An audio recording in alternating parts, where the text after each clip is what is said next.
Thank you so much for joining us on another awesome episode of Bioenergetic Beats. I'm Heather Gray, a functional diagnostic nutrition practitioner and certified bioenergetic practitioner. And this episode is brought to you today by Nikki, Unleash the Wellness Within. It's a non-invasive, easily affordable, and highly effective approach to optimize wellness.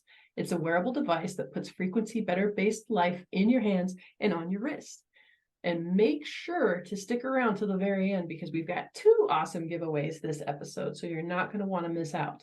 But let's give everybody a warm welcome to Mr. Jason Earle, the founder of Got Mold. He's our special guest today and a good friend, and I'm just super excited to actually get on here with him and pick his brain and learn about everything that he's doing, because most folks with Lyme disease, other chronic illnesses, also have issues with mold, and this is a huge barrier to health. And so it's so important that we tackle this conversation. And he's got such a beautiful, eloquent, simplistic way of kind of dealing with this and finding out if you've got issues with mold. So before I give away the whole show, let's welcome Jason to the show. Thank you for having me. Absolutely. It's good to be here. Absolutely. So, hey, I would love for you to give our audience just a little bit of background, because most of us don't get into Lyme or mold without some sort of a story attaching to it, because it's really complex, crappy stuff to deal with if you're not touched by it firsthand. So why don't you give us a little bit of background on how you got started in this? Yeah, thank you, Heather. And thanks again for having me. Excuse me. So you hit the nail on the head. The people that are doing the best work in this space, mold, Lyme, and many of the sort of marginalized or somewhat nebulous disease profiles tend to be people that have personal experience, that have navigated through it, have experienced all the potholes and pitfalls, and then find that through that experience they are then useful to the world. And then oftentimes actually change careers, and find that this is actually their purpose. And so I like to think that you mine your history for future gold, really. Like your history is often the thing that gives you the insights that you need to be able to sort of navigate the future. And that seems sort of like a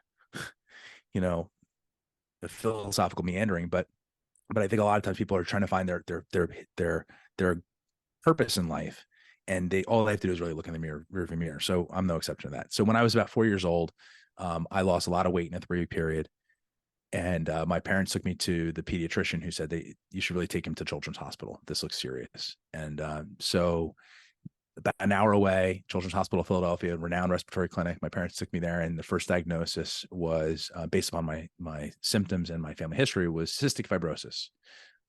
And this is devastating to my father in particular, because he had lost 4 of his cousins to CF before the age of 14. So this was their worst nightmare. This is literally what they had been worried about, that they were carriers.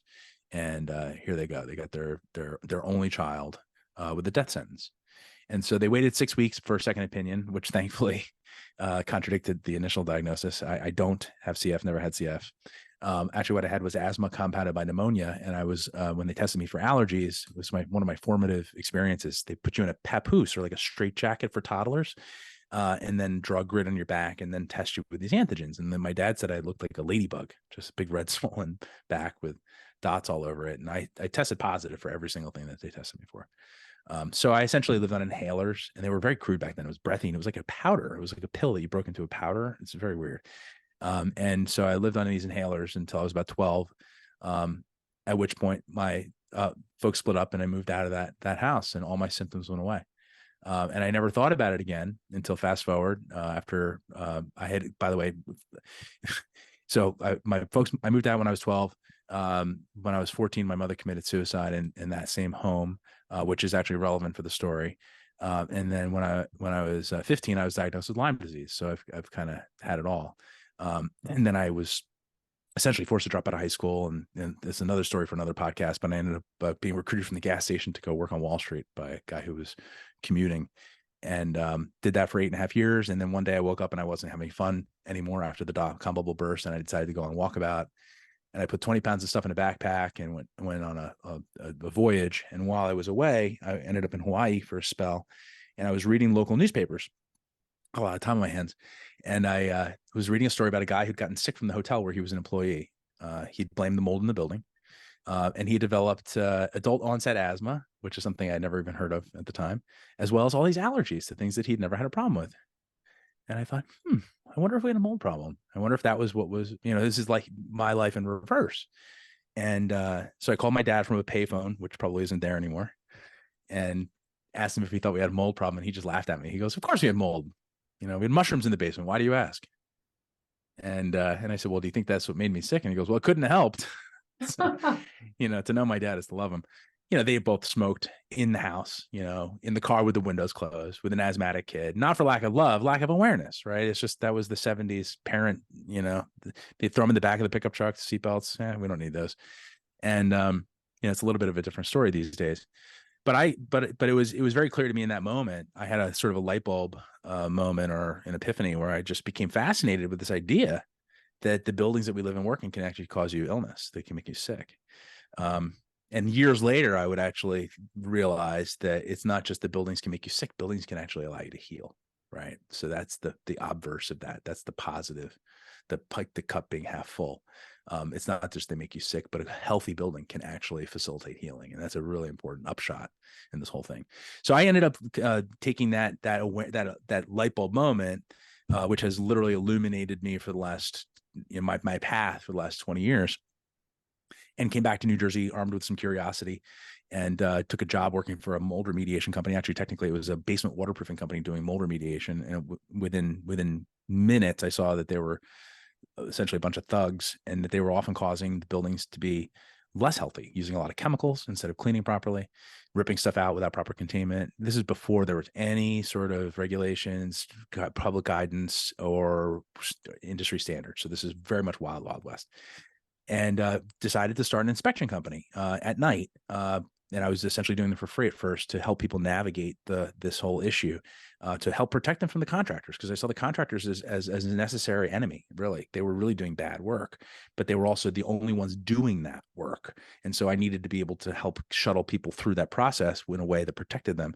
And that company, where we pioneered the use of mold sniffing dogs, believe it or not, that got us a lot of national attention. And that became 1-800-GOT-MOLD, the mold inspection company. And then over the years, that inspection company, which was really geared towards high-end single-family homeowners, it's cost prohibitive for most renters to hire a professional inspector, which is part of the problem. That always bothered me, because my parents could not have afforded to hire a professional mold inspector.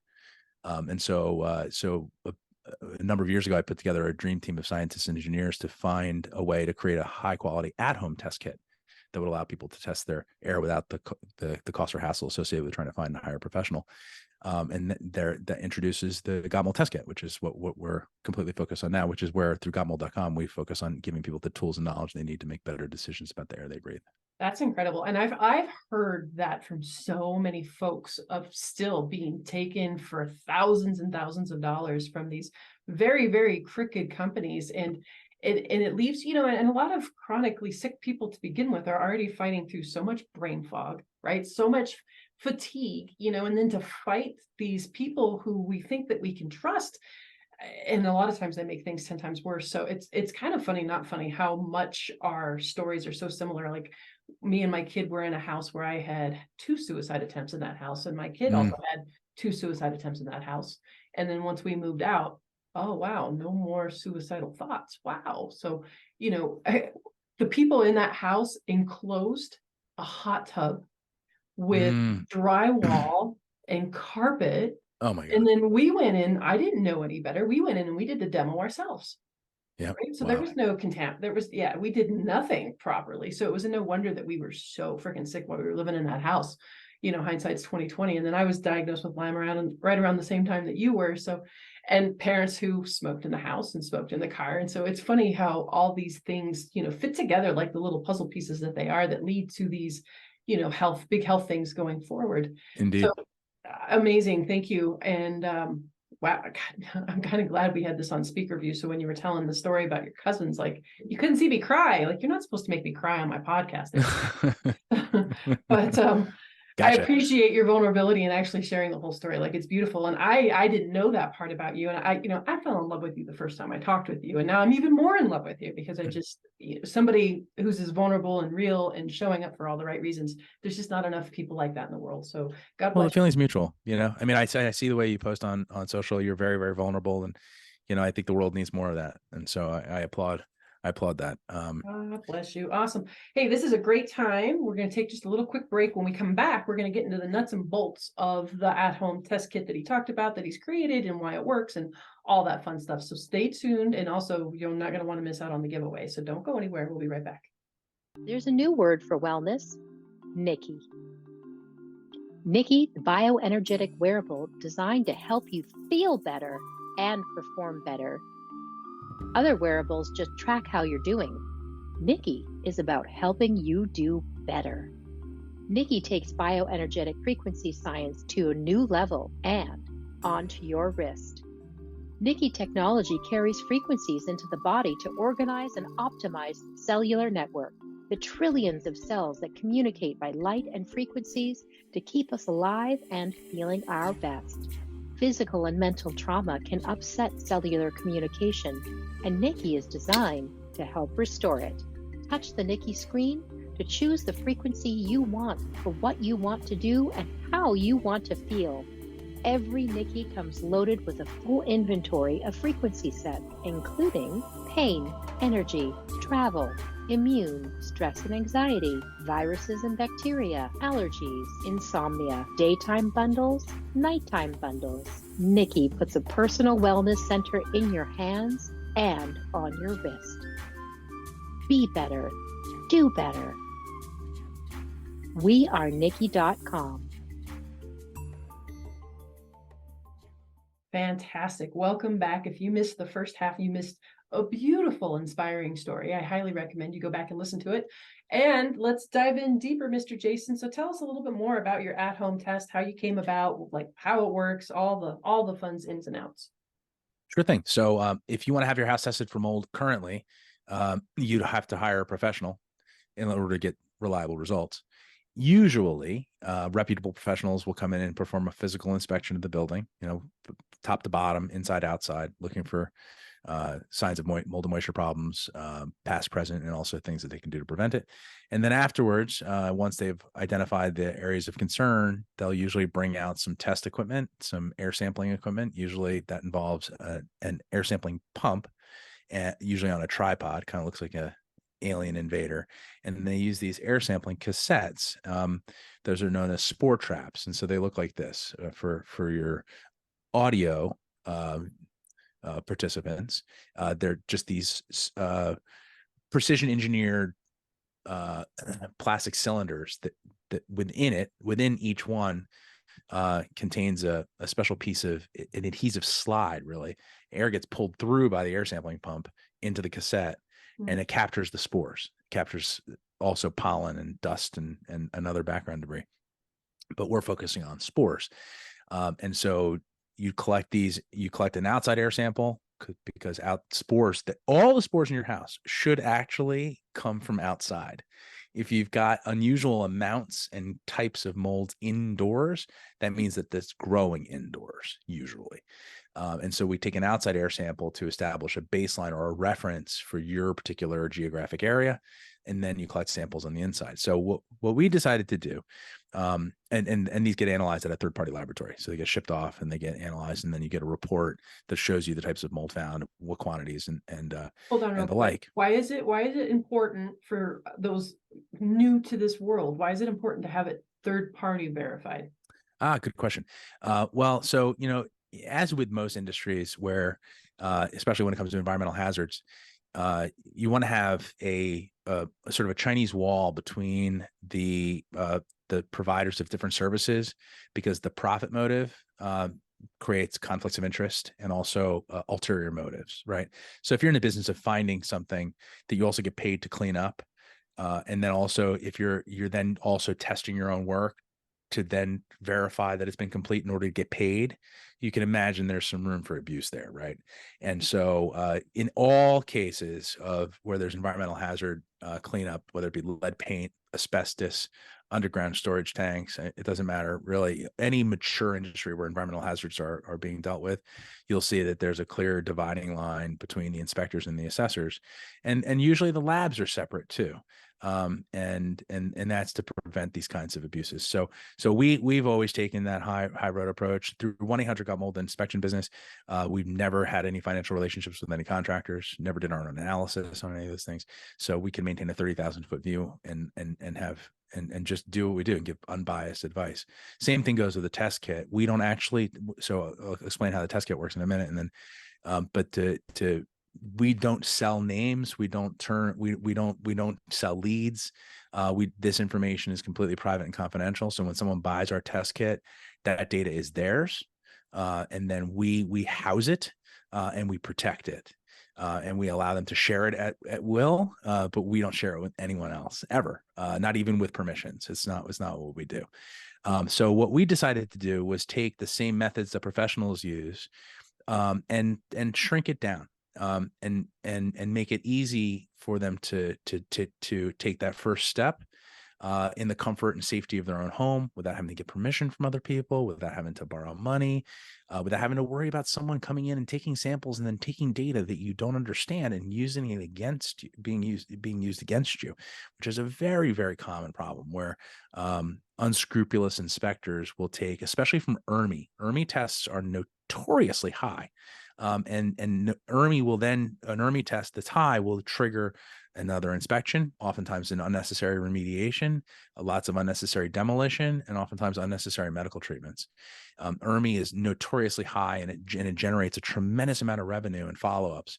And what we find is that I've done thousands of inspections personally, and I've investigated hundreds and hundreds of ERMIs, and I've only found a small percentage of them to actually be reflective of the actual environment. So in other words, I was unable to verify. That was with using mold sniffing dogs, infrared thermal imaging cameras, laser particle counters. If I can't find mold in a building, nobody's finding it. And I was unable to verify 80% or more of high ERMIs over the course of. That's crazy, because that's kind of the industry standard of testing right now. Like all these Facebook groups, anyone talks about what's the most reliable, blah, blah, blah, blah, blah. And ERMI is getting slammed everywhere. And you're saying, not so much. Junk science. Whoa. We can listen. I wrote an article about this, The Truth About ERMI, and we can put it in the show notes. This is a 20-year-old test based on genomics. I can't think of any industry that's improved more, that's evolved more than genomics in the last 20 years. And yet this is a quote unquote test that had literally is the same science as 20 years ago. It doesn't make any sense. It also looks at 36 molds, 36 species. 26 of them are supposed to be outdoor, supposed to be indicative of a problem, and 10 are considered to be, baseline or out common background. 26 species. Now there's 100,000 species, right? And about 1,000 are known to grow indoors. And these 26 species were actually were determined by a small test done on 37 homes in Ohio 20 years ago. Not a geographically dispersed examination of common molds found in buildings in all of the different climates throughout the United States.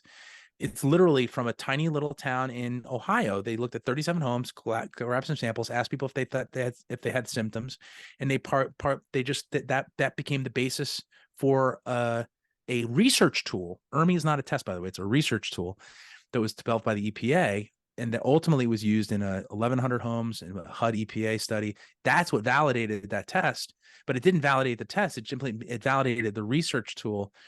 Such that it became something that was available at laboratories. But it is not truly a test. It is a research tool. And it's also a compound sample. They tell you to collect samples from two different rooms and put them together, which is just on its face dumb. I mean, if you went to the doctor and took a biopsy, you wouldn't take two biopsies from two different parts of the body or two different people, put them into one sample, send it out to lab for analysis. Then what relevance would that data have? Right. So I can take ERMI to the mat and slice it to ribbons because it doesn't have any substance. It doesn't truly have any, and it's always high. And if you talk to people who use it all the time and you say that to them, they go, yeah, well, we don't really use the interpretation of it. Well, then what are you doing? ERMI is so great. Why do you have to use it differently than the way it's been designed? Yeah. So it's complete junk science.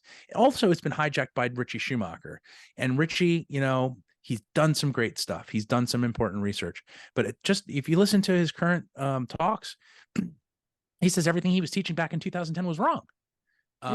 And yet he was very didactic about that at the time. If you didn't agree with him, boy, he was going to run you over. Absolutely. And so, and by the way, he also, reputed to potentially have ownership in the labs that he promotes, but then he denies that. So, the whole thing is kind of smelly, and the whole industry that focuses on mycotoxins is focusing on the wrong thing, because mold produces a lot of different chemicals when it's growing. It produces musty smell, which is known to be neurotoxic. It also produces some molds produce mycotoxins, but only about 100 species and about a dozen of worthy of note out of the 100,000. And to focus on mycotoxins is to say that the other molds growing in your home would not cause illness. Doesn't make sense. But because you can't test for you can't test for those other compounds in the body, there's no way to know if you're detoxing from those compounds in the body. And so the whole functional medicine field is focused on the mycotoxins because you can measure them and test them. The problem with that is that most of the mycotoxin exposure that people are measuring is actually coming from food. It's not coming from the air. And yet people rip their houses apart, and they're paying $6,000 or $8,000 for unscrupulous inspectors to come in and swab their toilets and do crazy stuff using ERMI, by the way, and then spend $100,000 to tear their house apart to find mold that doesn't exist, because they're eating it, because it's coming from the restaurants and their pantry and all the snack foods and refined carbohydrates and conventional meats, because they're fed moldy grains, these farm animals. And that is not being discussed. The food part is very rarely discussed. And so what we decided to do, circling back to the test kit, is we decided to create a very low cost, high quality way for people to test their air using professional quality devices. And so when you buy our test kits, you can test 1, 2, or 3 rooms using the same device the professionals use, but we created an air sampling pump that costs a lot less than $1,000 calibrated pump. The cassettes fit neatly onto the pump. They run for 5 minutes. When they're done, you take the sample, the cassette back off, you put it in a prepaid return mailer, it goes to our lab, #1 lab in the world. And they do the analysis. And then within 3 business days, you get a nicely formatted, color-coded report with a green, yellow, orange, or red indicator explaining what was found. Also the details of what spores were found and what quantities. And then the 3rd page includes next steps. So how to find a qualified inspector in your area, how to find a qualified mold remediator in your area, an ebook, which has a bunch of inspection checklists to let people sort of do their own inspection if they're not ready to find and hire a professional. So in other words, we don't just leave you with data, we give you some sort of a launching point, launch pad from which you can then continue your healing journey. Absolutely incredible. Like why you were in there in the middle of that rant, which was so beautiful, the way you tied everything together. I had never heard this stuff about ERMI. I kind of always had my suspicions with Schumacher, especially anybody who's sometimes can be that freaking dogmatic and so complicated. Like the way he was doing things were so complicated. And the way I overcame mold was, cholestyramine, deal with the Marcons, and some, detox, sauna, right, coffee enema, stuff like that. And his protocol had a tendency to be really convoluted at times. And I feel like it needed to be so difficult. But so thank you. I wanted to stand up and go, can I get an amen? Like that was beautiful. Thank you for that. Before we go, I want to talk about the depression thing. I think this is a big deal. Do we have a minute? Absolutely. Okay. So in 2008, Brown University did a study. And they were actually trying to debunk another study that was done at Oxford University that had found some relationship between mold and dampness indoors and depression. And so they put they designed a study with 6,000 participants. It was they asked people basically, do you have any known mold issues in your building, in the building that you live in? And also they did a quality of life survey. So they asked them basically, how are you feeling? Do you have any mold and how are you feeling? And what they found was a very strong correlation between mold and dampness indoors and depression. And at the time, they were unable to connect the dots and say, this causes depression, mold causes depression, right? That's a big leap. But they found a strong correlation or a strong connection. And they weren't the thing that they weren't clear on whether or not it was circumstantial, like someone who says they know of a mold problem, but they haven't been able to fix it. That's pretty disempowering, right? If you know you're living in mold, you're probably feeling like maybe, like I said, disempowered. And so that's pretty depressing. Or was there a chemical relationship there? Was the chemistry of a mold problem in a building causal, right? And so the study stopped there, but of course, it piqued my curiosity. A few years later, I was fortunate enough to meet Dr. Joan Bennett at Rutgers University, and she's a fungal geneticist. She had a house down in New Orleans in the area that was flooded during Hurricane Katrina. She happened to have taken a job at Rutgers University. She used to teach at Tulane down in New Orleans, but she took a job up there right at the time that Hurricane Katrina came in. So she was up north when it happened, but she knew her house was affected. So being a good scientist, she decided to go down and check out her house, and she threw a respirator in, a N95 respirator that protects you from spores and mycotoxins. Because by the way, mycotoxins do not float around in the air by themselves. They float around on dust particles. They float around on spores. So you have to have high spore counts to have a high mycotoxin exposure in a building if it's building related. Otherwise, you're eating it. Okay, mycotoxins are not easy to breathe in, believe it or not in large quantities.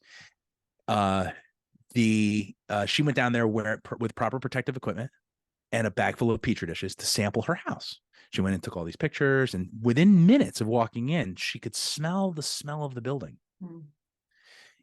Even though she was wearing proper protective equipment, she could smell it, and within minutes she became ill, and she had to leave, and she was sick for like 2 weeks. Now here's a woman who testified in court in defense of insurance companies, which she now regrets, talking about that you can't inhale that many mycotoxins. She knows the science on this. That's why she wore but here she got sick in her own building. And so she went back and said, geez, I got to figure this out. So she identified that she was getting sick from the smell. And so she went back and started looking at the musty smell, which, by the way, all molds produce when they actively grow. Only some molds produce mycotoxins, and only sometimes, and only a small number of them, a rounding error in the total number of species, honestly. And yet all molds produce this musty smell. So she went back to the lab and began testing this smell, figuring out what's in it. And she took one compound, 1-octantriol, which is actually the mushroom alcohol, and you would know the smell, so the musty smell, if you will. And she began exposing fruit flies that are specially engineered to fluoresce when they produce dopamine. And it's amazing what you can buy online, right? And so she began testing these fruit flies, and she found that they stopped producing dopamine, which means they potentially became depressed. They stopped reproducing. So one of the first signs of depression, right? You lose your sex drive. Well, so fruit flies do too. They began flying down instead of to the light. So they lost their directional navigation. They lost their intuition, really. They lost their instinctive drive. And they also developed locomotor disorder, what she called Parkinsonian-like symptoms is the way she described it. And later studies found that they developed mitochondrial disorders and, of course, premature death. So here we go. She identified in animal studies that mold causes depression. And suddenly that brings full circle for me, right? And suddenly all that stuff makes sense. And, yes, my mother was an alcoholic, but what came first, the chicken or the egg, right? And what was she medicating against, right? And it's ironic that the very thing that makes us sick is the thing that keeps us in the building that's making us sick. This happens all the time too, right? You become crippled by this, and then you can't leave your building, but the building is what's making you sick, right? So this is why it's so important to have these kinds of conversations, because people need to be able to recognize that they may very well be stewing in the source of their disease, and that they need to make changes. And change when you're feeling this way is very hard, but it's also very necessary. And I always say, if you see something, smell something, or feel something, do something. And oftentimes that may mean changing locations, changing your environment to test and see if you're feeling better. If you're feeling better, you are the best mold test. I sell a mold test. That's my business, right? But that's what pays my bills.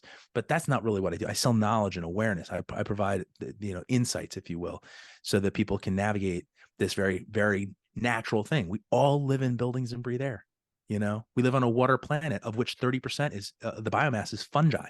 We live on a mold planet, really. So you can't get away from this, but you have to learn how to navigate it. But you are an exquisite array of integrated precision sensors. And I encourage people to trust their intuition on these things and then get the data, So on that note, 110%, and that's how, that's why I love this tech as much as I do, is because they actually have a frequency that's helping balance your body to help facilitate detox, right? To help facilitate the inflammatory response that comes along with a lot of this mold, because the research out there, what is it, like over 50% of buildings are water damaged. And then if you're a person eating grains, right, and conventional, animals, you're going to get mold. And what are you supposed to do? Live in a bubble? There's ways to mitigate your exposure, but then sometimes we have to be able to live in this world that we're in right now. And that's why I love these types of tools that are coming out these days to help support and balance and kind of give you a little bit of a leg up, because like I said, if you've got genes like myself, where I do not detox mold properly, and that's part of the reason why it led to such health issues. It just helps level the playing field out a little bit, because things have gotten really awry. So thank you No so doubt. much. That was just amazing. I've got goosebumps. So Mr. Jason is giving away a kit to one of our lucky listeners, and we're also giving away a free Nikki device to one of our lucky listeners. So you'll want to make sure to go to the show notes and learn how to register for that giveaway. You don't want to miss out. Well, first off, actually, Jason, where can we find you at? Sure. So we actually created a welcome page for your listeners at gotmold.com/bioenergetics. And so I'll repeat that, gotmold.com/bioenergetics. And there you'll find a link to the ebook I mentioned before, which has 46 pages of inspection checklists and FAQs. And it's really helpful for people that are early in their mold awareness journey. If you use this and navigate and do an inspection in your house, you'll be amazed at the things you learn. And then also there's a coupon code there, BEAT10, which enables your listeners to get 10% off of any kits if they want to pursue that at gotmold.com. And then if anybody has any questions, there's a few different ways to do questions. I almost always have an open Ask Me Anything on Instagram. So Instagram at gotmold. And also similarly, you can go right to our homepage, and there's a question. There's a field at the bottom of the website, and people ask questions there. And so I don't see all of them, but I see all of them. I don't answer all of them. But so we're totally available. This is what we do. Like I said, we sell a test kit, but really we're more of an education company that happens to sell a test kit to help you quantify this. I highly recommend you follow him on Instagram. The information he's putting out there, the education, the other people that he's collaborating with. I've seen you do a lot of podcasts with, Cash Shift from the DNA company, which I'm a huge fan of. I actually run that lab on quite a few different people myself, especially looking into the genetics of why people aren't detoxing mold properly. So you're just doing some amazing things with some incredible people. So highly recommend following him. Also, make sure to visit wearenikki.com/podcast and enter in BioBeats for 10% off a Nikki. And then, like I said, just check out the show notes for, how to get a hold of Jason, for how to get a hold of us. And then also make sure that you get involved in the drawing, the free giveaway. It's close to, what's your kit run? $300. $300, and then the Nikki's around $300. So that's a $600 giveaway on listening to this podcast. So you'll definitely want to check out the show notes. Always so exciting to read off the names to the winners of the December Nikki podcast contest. We got Kim Morissette, Jennifer Ann Klein Gauthier. I'm so sorry if I'm butchering your name. And then all we have is a first name. We got Miss Alice. So congratulations to the winner. Make sure to keep listening for your chance to enter, and hopefully I'll be reading your names next month. Thank you so much again for your time. I so appreciate you. Thank you, Heather. Absolutely. Hey, and everybody else, make sure to have a healthy day. Nikki plus Lyme is the next generation of Wave 1 technology referred to in this testimonial. I was diagnosed with Lyme 18 years ago when my two sons were diagnosed by a Lyme clinic in California. The entire family was asked to be tested. And so that's when I found out I had Lyme. And it made a lot of sense why I was struggling so much with my health. Nerve pain, a lot of neuropathies everywhere, gut issues, brain fog. I felt like maybe I was in a stage of dementia. It was that scary. And I worked in a public school, and so I was around little kids all the time. And I thought, that's a good thing I'm with little kids, because if I had to really be at the top of my game, I would not be there. In fact, that's one of the reasons I retired just a little bit early from the school district, was I just felt like I didn't quite have a grasp on my day and the ability to learn new tasks, to have enough energy to get through the day. It was pretty scary for me. And I did some treatment with antibiotics and lots of naturopathic help. And so I was able to kind of skid by a little bit with feeling somewhat okay, but never a quality of life that I knew I was capable of.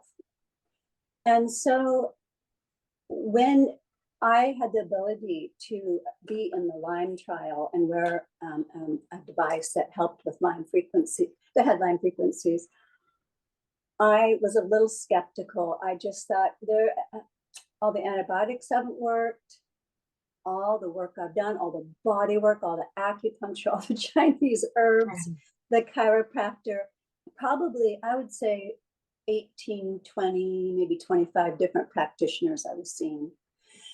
So I started wearing a device that had Lyme frequencies, and I felt like, well, I'm not feeling anything. My goodness, I don't really feel much different, but I had 30-day check-ins for 1/2 of a year.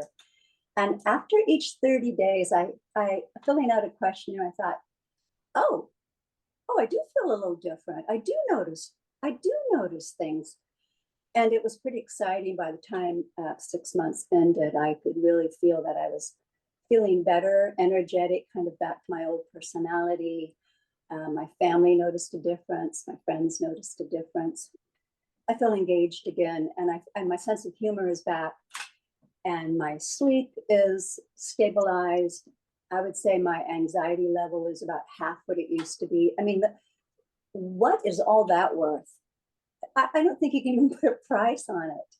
And the other thing I'd like to say about this is that I have a neighbor who I've been very concerned about, thought she probably had Lyme. And so she would see me out in the yard wearing this device. And it sparked a conversation. And the conversation became, oh my gosh, let's talk about Lyme and what that looks like. And she then went to her doctor and got tested and was positive for Lyme. So I really count that device as opening conversations that otherwise I didn't have permission to by people. There's so much resistance about talking about these kinds of things. And somehow that made it really safe to have a conversation. And it sparked a lot of curiosity. And I would often have people ask me what I was wearing and what for and how was it going. I'm just so grateful.